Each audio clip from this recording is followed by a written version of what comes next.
Bisbee, the insight you need. I'm Juju.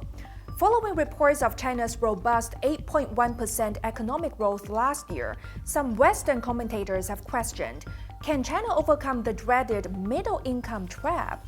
So what is the middle-income trap? The term first appeared in a World Bank publication sometime in 2007. The authors found that many nations successfully raised themselves from low-income to middle-income status, primarily through the comparative advantage of low wages in basic manufacturing. But they were unable to make the necessary transition to become high-income economies. So the term middle-income trap tends to describe an economic development phenomenon rather than a strict economic definition. Some economists still doubt whether the trap really exists. However, the term now is almost a universal explanation for the development problems that many middle-income countries face, such as income disparity. Actually, stagnant growth not only appears in the middle-income stage, but also in the low-income and high-income stages. In 2008, the subprime mortgage crisis in the US also led to a sharp recession in the country.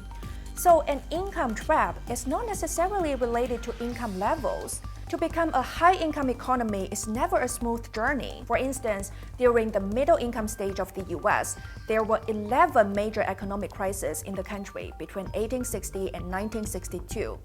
The one from 1929 to 1933 even caused the world to fall into the Great Depression. Putting aside domestic development, many developing countries that have fallen into the middle-income trap have suffered from economic sanctions from the West over the years. One example is the impact of US sanctions on China's chip industry.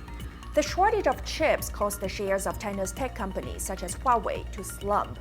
This has also weighed on many other industries related to people's livelihoods, as China is a major manufacturing country. According to The Economist, the number of individuals and entities on the US sanction list has increased more than tenfold since 2000. Most of these sanctions have caused severe damage to the economies of the sanctioned countries. The Biden administration issued over 1,500 sanctions during his first year in office, and all of the recipients of these are developing countries.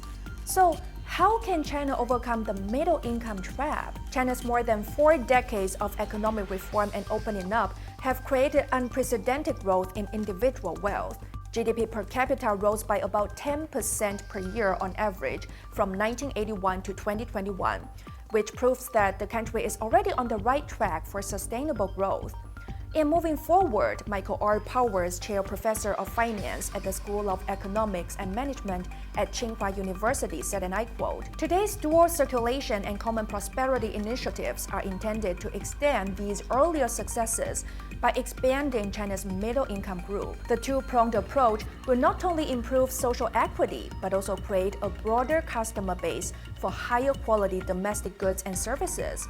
And this increase in demand will then generate higher levels of national income and ensure stable growth at a time of uncertain global trade patterns."